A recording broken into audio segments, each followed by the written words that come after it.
and all that. He wants to win everything. And then like you've broken a record twice with Wirtz and Isak, and we win the league. And if Liverpool don't win the Champions League, then I would take the league. But yeah, I want to see us. I do want to see us win the league. I'll be honest. Champions League.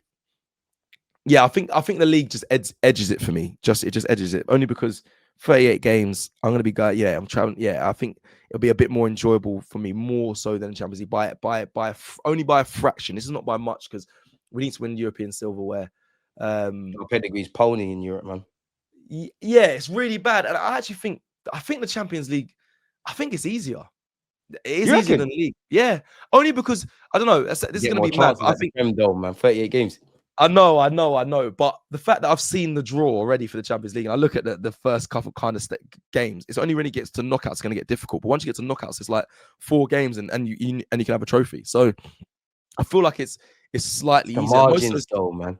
I know, but we've beaten the big. I don't know. I just look at PSG. Yeah, they slapped. Like they were unbelievable at that time. But like then I've seen them gone and lost to, they went and lost to Chelsea and that. So I just think. I don't know. I think for me, it's easier than if he said easier. I don't know, man. I think it's easier than the Premier League. Personally, I think the Premier League's at an all-time high this season. I really do. I think there's so much quality in it. That we not doing it is the only kind of factor. But I think the teams in the Premier League and over the 38 games of the period of time to win it with the amount of quality in this Premier League, I think it's harder than Champions League this season. But yeah, Premier League for me. Just though, I want to see us win the Champions League. But I just don't know. I don't know if we're there. What is this? Our second?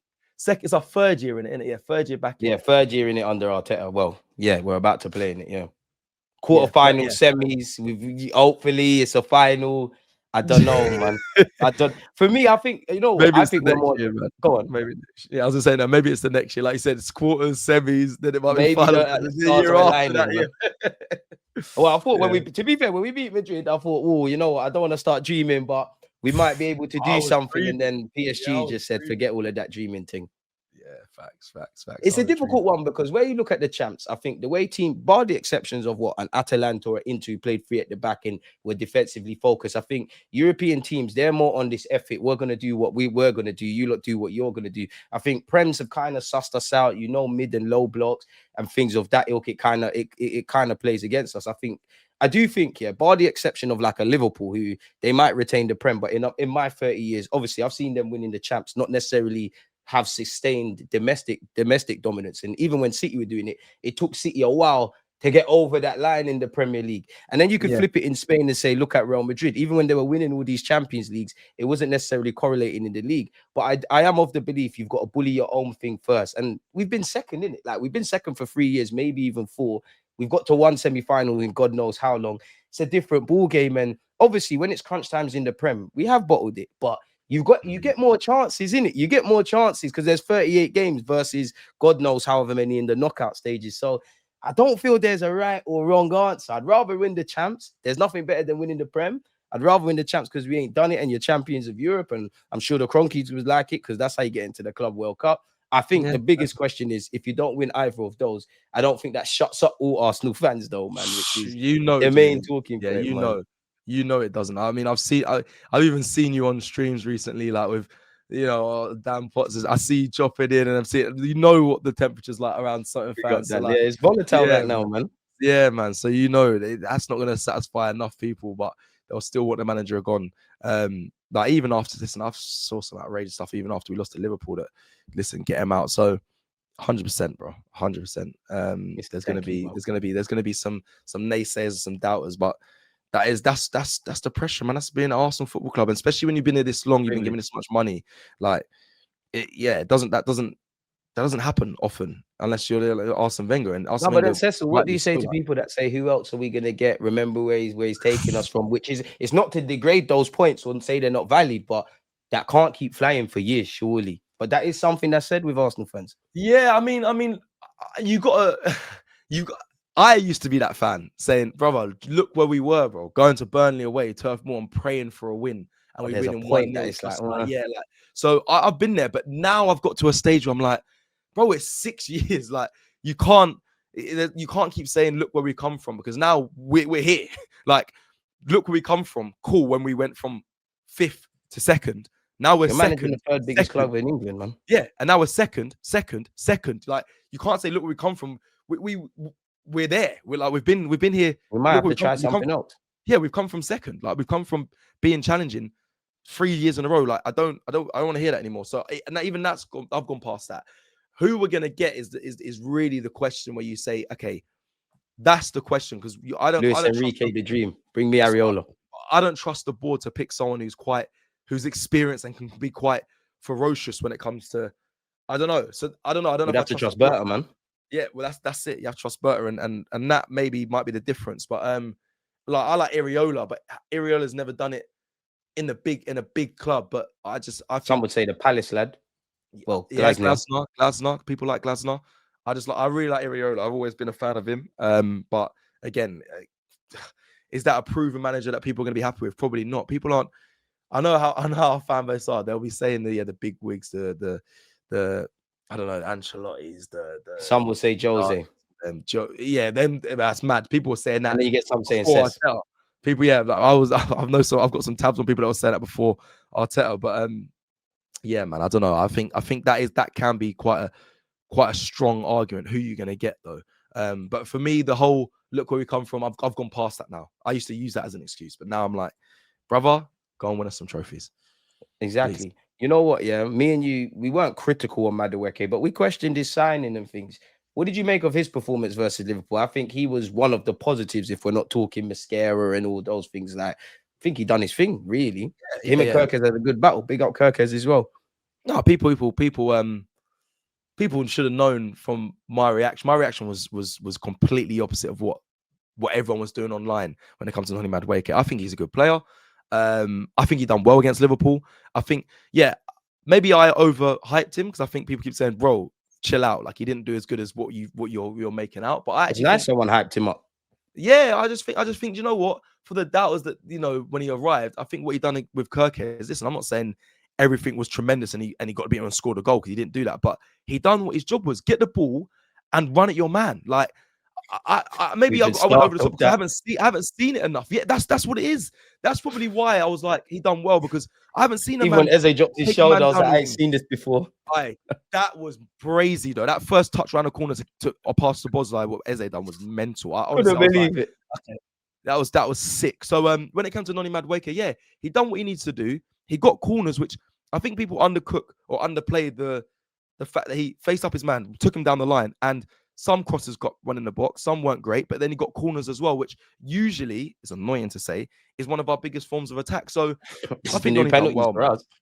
That's what I'm saying. It's a shame we didn't convert any, even though we got so many. But Noni Madueke was a big part of why we got so many corners. We just didn't convert them. So no, man, I'm happy with him. I'm actually happy. And listen, he's not going to be Bukayo Saka, but I'm happy to see a man that's not afraid to get at his defender. And Kirkes, and it was a very good battle. Very good battle. We've been indirectly touching on it. I know he played on the right, but obviously if Saka's fit, he probably has to move over to the left unless he's going to rotate. But you've got Madueke down the left. Whether people think Eze is a 10 and 8 or a left winger, he's an option. Obviously, you've got Hincapie now. You've got a fit Calafiori. You've now got Miles Lewis-Skelly. You could actually swap Zubamendi and Rice. You could bring Miles Lewis-Skelly in.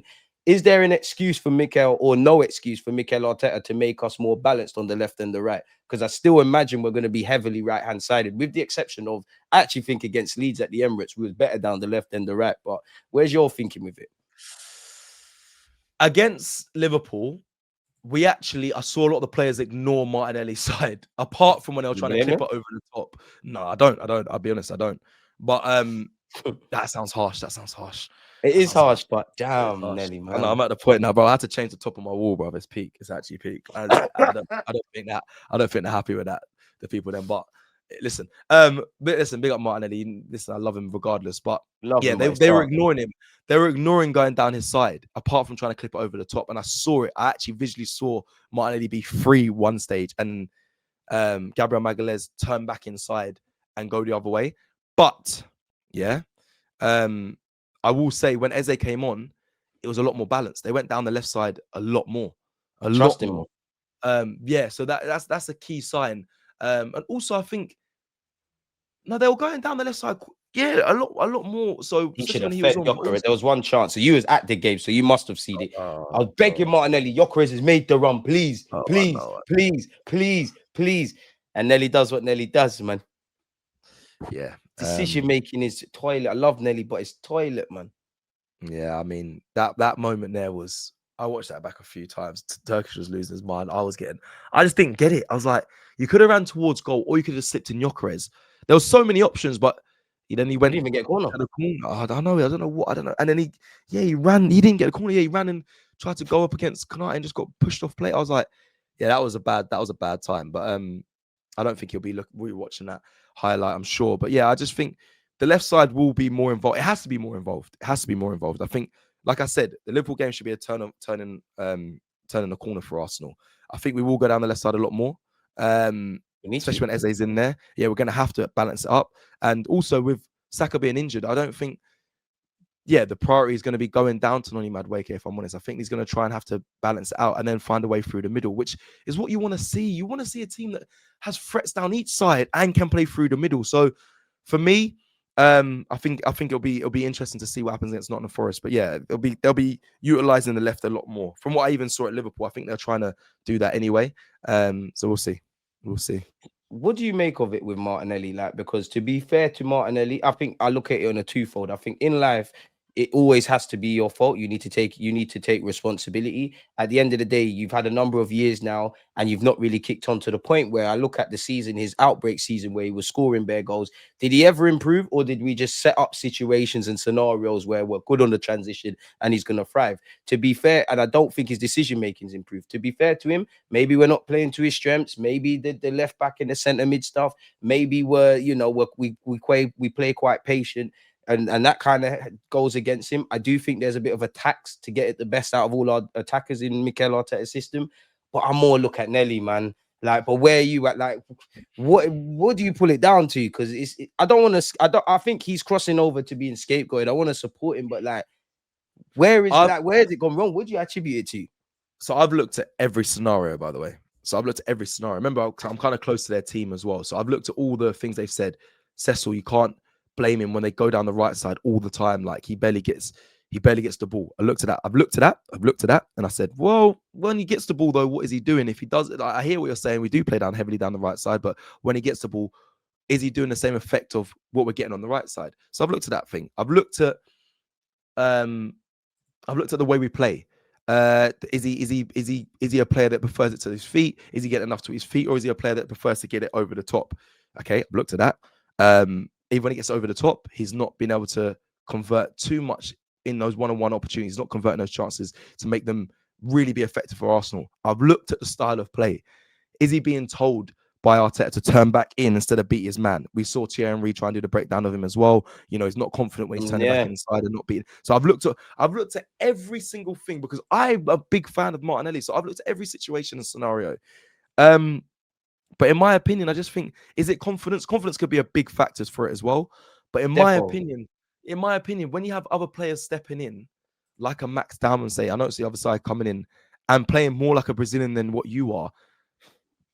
Playing with more maturity, if I'm completely honest. This is what I'm saying. I can't keep defending. I can't keep defending it. Like even a Trossard, like I look at Trossard and think, listen, you're not doing enough to claim your spot in left wing as well. So like Martinelli's getting a lot of the hate and the criticism, but not even hate. I don't want to say hate because I'm not trying to put hate on him. I'm putting criticism and constructive criticism for him.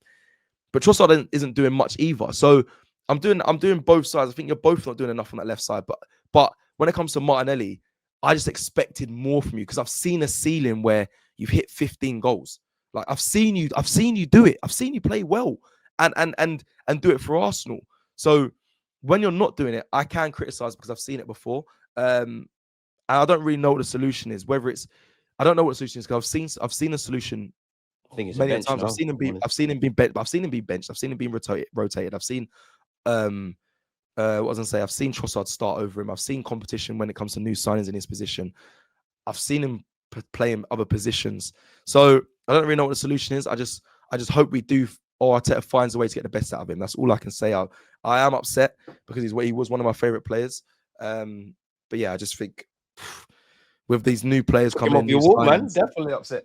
Yeah, man. Like, listen, I've got all the signings of the whole team, so his signature will be there. But yeah, it's a bit of a madness. It's a bit of a madness. I hope the best for him. I think there's still a place for him in this team, but something needs to change. I just don't know what that is. I'm not the manager. I'm not there with him week in, week out, day in, day out. So whoever's there doing the player care, the player well-being, and getting into the nooks and crannies of why his form's dropped, they need to figure out what that is and figure out how to make it work. But if it doesn't, again, now there's so many options now that he might just drift away. And he's never going to get to play up front.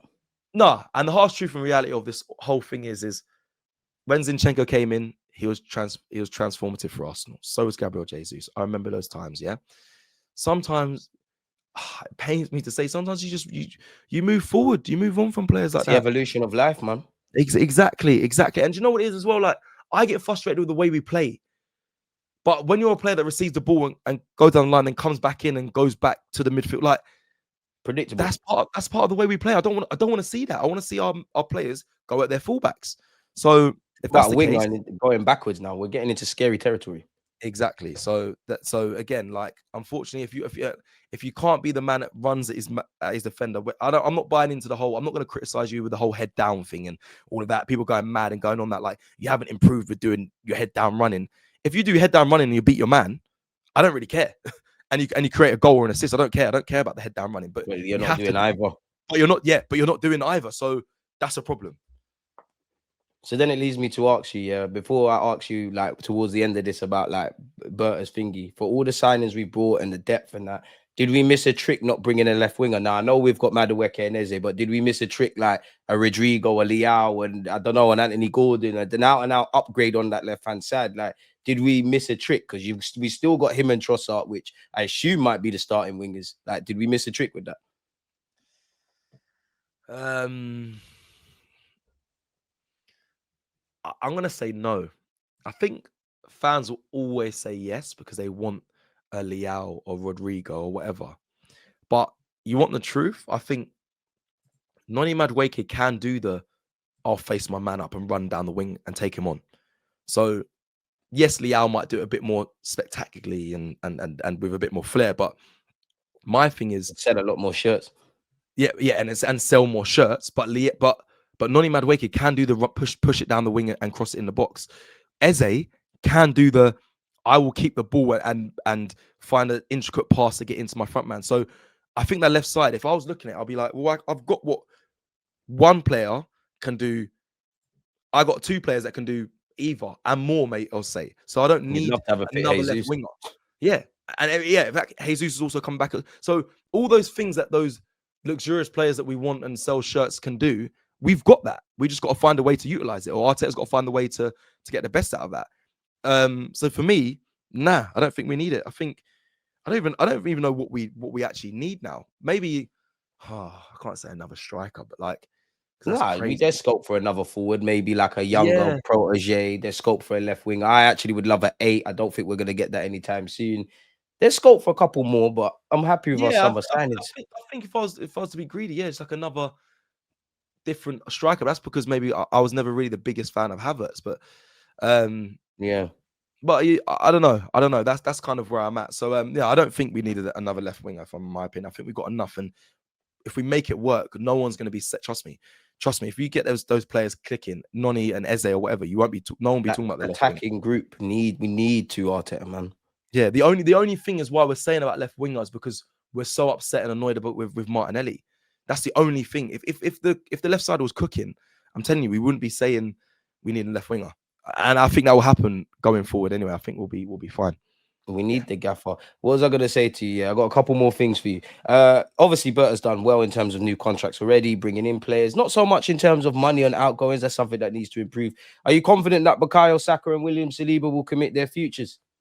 That's the only ones that haven't got done the re-signing. Saliba, I've accepted you're gone. Saka, I think you'll sign.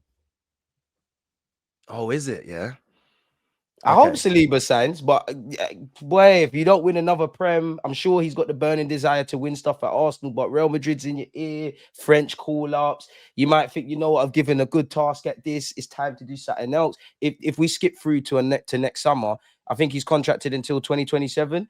Yeah, it's That is 27. someone Yeah, you need it's to 2 get rid of years. him if you ain't dealt with this, if I'm honest. Yeah, if you haven't dealt with it by the end of, or by the next win, or even, well, if you haven't dealt with it by the end of this season, then players and clubs can start talking to the Scary. player. Yeah, it's a problem. But and obviously Curtis asked him on tour, like when you sign him, when you sign, he seemed like Curtis said, man said God willing, or you can't say all this God stuff and then not sign, man. That's that you No, can't. but That's blasphemy. he could be saying, God willing, like we get an agreement. If they don't agree, then it's where it is. Yeah, But you're right, true. though. You can't be saying that. True. I think they'll both. I think they'll both sign. I think they'll hold out to see Saka will sign. Saka will sign. Sorry, Saka will definitely sign. But I think they'll hold out a little bit on just to see what happens this season. They've obviously first you look at the window as a player. You look at who you're bringing in and know if your club's serious, and then you'll look at okay, how are things progressing this season? Because you're right. No one wants to see second. If you don't win silverware, he's got to start thinking about his future. So yeah, I think they both will sign, if I'm being honest, but I think they're just assessing situations right now. I hope so. And to be honest with you, if I was Saka or Saliba and I remove my Arsenal cap, it's not that I'm not happy in London, happy with the team, believe in the team, all of that. I just know every day that goes past that I don't sign this new deal. Arsenal's negotiating position is getting weaker. Mine's getting stronger. Obviously, Berta's experienced and he has to hold his nerve. But between Berta, the recruitment stuff, something's going to have to give. And I know you shouldn't pocket watch, but I am going to look at Kai Havertz and Gabriel Jesus and all of these guys and like, bro, they're on X amount. I need to be on X He has amount. to get the money. Yeah, he has to get. We have to get the pins, bro. That's why they're waiting. They are probably stuck on wages and stuff and bonuses because he deserves. He does. Yeah, they deserve. Both of them deserve to be the highest paid players at the club. So, yeah, that's probably what they're waiting out for. If I'm being honest. Exactly. Like obviously now that this is something else in relation to Zubimendi. What do you rate in terms of incomings? What do you rate our summer then? Just incomings. Yeah. Collectively, what would you like out of 10? Collectively, for all these men on screen, what would you give it? Before I ask you on the individual names, just incomings. I would probably say 9. I rated the window as a whole 8.5, and I tried to take away the Liverpool thing because if you start getting into, well, look what Liverpool did, you bring your score down, and we shouldn't look at a window like that. The Liverpool question have had the best window. I'd say our second in terms of happiness. I would say facts, but when it comes to like incomings solely, I'd say 9. But if it comes as a whole of like selling, which I always look at, selling brings it down. there. Yeah, it's been terrible, so I'll bring it down to half. So I'll bring it down to 8.5 for that, and then bringing through young players has been really good. We're holding on to Max Dowman, even though I know there's been bare clubs trying to get his signature for when he's tied down a couple new players as well. Yeah, exactly. Well, a couple existing players. Exactly, tied down some of the existing players that that needed to put pen to paper. So but still be sorry, Edu would still be trying to sign Gyökeres still if he was mate. Let alone all the other names. Even that one burns me. I need to talk to this guy, Edu. But yeah, 8.5 as a whole. But for just the incomings, 9. I can't believe how many signings we got. I've never seen a window like this. 8 new signings is crazy, and there's good quality signings as well. I don't look at them and think, yeah, you're dead. Honestly don't see any of those players. Collectively, for me, I give it a 7. I think I'm happy with the incomings, especially obviously for me in particular, Gyökeres, Eze, and Zubimendi. I think them man are level raisers right now. Then I look at Hincapie. I personally wanted a left back or someone able to play there. No issues there. I like what Mosquera could become. I wouldn't have bought Madueke, admittedly, but at the end of the day, he's here now. There's an option for you. I wouldn't have bought Norgard, but stopgap. I wouldn't have bought Kepa, but I'm not going to cry about a second choice keeper. And just in terms of the fact that we got 8 players, I couldn't have seen that. But I look at all of these signings. 7, bro. Like collectively as a 7, because I'm talking about our whole window in it. I mark it down because I still think we need a left winger. I hear it. There's 2 men there that can play left wing. I would have loved the Rodrigo. I was kind of buying into that hype. And then I have to mark it down a further 2 points because I know Berta's just got in here and he's done great because he joined in March. But outgoings, that we haven't changed our reputation of being poor sellers, innit? We didn't really do nothing. Nelson and Vieira, they're still on loan. We did shift on Lokonga. Zini, we just had to take the loan fee and keep it moving. So I would say that in terms of incoming, just purely incomings, 10 out of 10. Arteta, you can't cry. You've got tools. You utilize them. Where I look at them individually, I give Kepa a 6. I give Zubimendi a 10. I give Norgard a 6. I give Madueke a 6. I give Mosquera a 10 because of what he could be. I give Gyökeres a 10. I give Eze a 10. And I give Hincapie a strong 9. I need that, and it's a 7 overall, man. I don't. All right, fair. Even the Nkapia, like that's a loan, and then we pay. Like even that's good because it goes into the next year's book. Same with Porto. Sorry, with Jakub Kivior. Like he's done like I even forgot he left, yeah, future proofing. There's money coming. I don't know. I don't know. Yeah, okay. Wow, that 7's lower than everyone on that, or even on AFTV that gave even the strict Turkish gave 7.5. Like madness, fair, but that's fair. Each to their own. I said 8. Yeah, as a whole, 8.5 is where I'm at. But because again, I haven't seen a window like this, and I think a lot of those players. Bro, I'll tell you, this shit's a 10 because you need to use this, man. Yeah, no, fair. I thought you've got Eze, like, bro, like for you, I'll take this 10 out of 10. You've got Eze and what he could be. You've got Zubamendi that you've been chasing. You've got Mascara, and you know what? I'm more probably Mascara. I'm cool about you and Hinkapie because defensively we're great. You've got a Spanish international as your second choice keeper. You've got a Premier League proven Norgard who there could have been scoped to use you at Liverpool. You wanted Madueke. We are not signing Madueke unless you verify that. So you now show me what he could be. And I think with the signing of Eze and Gyökeres, it kind of takes some level of the burden off Madueke. I don't think you could complain, man. I think it's a strong, in terms of income, a strong 7. You get me a left winger, I'm giving it an 8. And then if we had better sign, I would have marked it down twice for 2 points for sales, innit? Because we ain't done nothing. I haven't seen us. I'm seeing United get money, more so City, Liverpool, and them, man. We ain't got peas. Now, fair enough, our sellable assets might not be looked at as the most attractive, and you're kind of at your mercy, but yeah, man, it's still a good window. It's a positive window. It's the best window we've had in the Emirates in a long time, if ever. 100%. Full stop. 100%. And also, sorry, just quickly, I think people forget. Robbie always reminds me of this. He's right. Like Chelsea and that are good sellers and Man United, but you're forgetting what they're buying these players for. Like when they sold Højlund, I was like, oh my god, that fee's mad. But they lost like 20 million off that set of when they bought him. So like a lot of these players that we bought, even like Jakub Kivior was going for, I think a little bit more than what we bought him for. I think Kepa was he's the world record goalkeeper signing. Chelsea spent so much. We got him for 5 million. Like I don't know. I think but you know what? The signing of Berta could be 10 out of 10 just because we've got Berta in as well. Yeah, even that. Still. Facts. He's not. Yeah, Kojo, you're not even wrong there. Berta's done bits. Yeah, fair. It's mad. So my last thing for you then, before I let you get out of here, yeah. What do you make of the Champions League group? I'm happy, bro. Very, very, very happy. No fixtures stick out at you or nothing. Yeah, toughest one is Inter Milan away. That's the toughest one. Bayern coming to the. Do you know what? What's Bayern's front three? Elise, Kane, and there's another top player. Elise, Kane, and because I looked at it, I said, Ross, they are moving mad. That'll be tough at home. Obviously, we've got Bayern at home. Head on a stick, man. Yeah, we've got Bayern at home, so that is gonna be tough. But I just think it's. I'm happy, man. I'm happy. Like it's a Luis Diaz. That's it. Sorry, Luis Diaz. Oh yeah, Jackson. Completely forgot. Luis, yeah, that's it. Sorry. So that is that is a mad front three. But listen, it is what it is. I think the rest of the teams we got life. Not even life. We expected to beat those teams. I don't care what anyone says. We expect to beat those teams. I think Inter Milan's the toughest away, like I said, but the rest is. I think that's an easy. Listen, you have to get a certain amount of points to be in the top 8. And I think looking at those teams within the first couple of games, we should be able to break through into that. And Arteta's going to have to bob and weave and utilize his squad, man, because after this international break, life is starting to come out as fast. The Champions League's coming into play. The Prem starts to get into full swing. Obviously, League Cup, fair enough, Port Vale, but you still have to be able to pivot. This is what we have the squad for, innit? And it's traveling. It's like Port Vale. Traveling as well.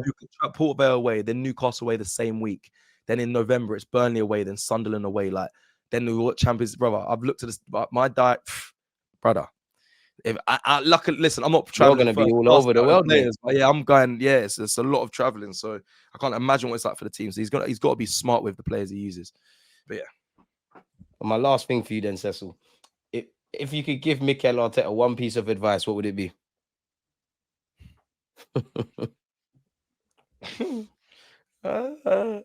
Didn't see that as a spanner in the works. Brother, just let your attacking players play, man. Just that's put down the handbrake. Yeah, football's not as linear and as simple as that, but like let your defenders defend. You've got the best defense, and then just let your attacking players go be creative. And maybe we might see that against the lesser teams, but at least let us see it then. don't overthink everything too much. Like, you've got the quality, you've got the players you've got of actually are top quality fucking players. Excuse my language again, but like, you've got good footballers. Let them go and express themselves, and that probably go against all of what he believes in, but I don't care. That's what I want to see. So My thing would be just call Arsene Wenger, man. Just call Arsene Wenger. Just have an hour-long conversation with your former manager, because you got the tools. Defensively, I'm cool with what you're doing. Midfield, I think it could be a bit better, but I'm cool. The final third, they say defense wins titles. I can't say we have a title winning defense because they ain't won it, but they have the capabilities. Goals win games, and it's mad because we scored 90 to 100 goals, but I don't think we ever really look like a team that's going to score goals or fashion chances. Goals win titles now, man. Goals win titles. Yeah, arguably attack's the best form of defense. Let's start doing that. Defense wins titles is the cliche, is the thing. But we've had the best defense in the league for like 3 years or 2 years in a row. They're always in team of the year, brother. And we ain't won the league, so I'm not hearing that. Go score some bloody goals, because yeah, we've got the defense now. Go and then we can say goals win, and big up strikers, man. Goals win titles. I'm gonna try and change the narrative, bro. Fuck this old saying, man. I'm done with it. I hear you, man. But listen, I hope by the time May comes, we've won something. Ideally, the Prem, the champs, or everything, man. But we need silverware. Or Arteta, I don't think anyone can defend you. It has to be a thing where, you know what, you might have to keep it moving. Cecil, this has been amazing. It's a rare day off for you, so I want you to go and enjoy your day off. Where can people find you if they don't know already, man? Cecil_G, man. Cecil_G. Come and find me. If you're a hater, come and find me anyway, because you'll see me doing things. You know what I mean? Amen. Love. Blessings, everyone. And big up DG, man. Nah, it's always a pleasure.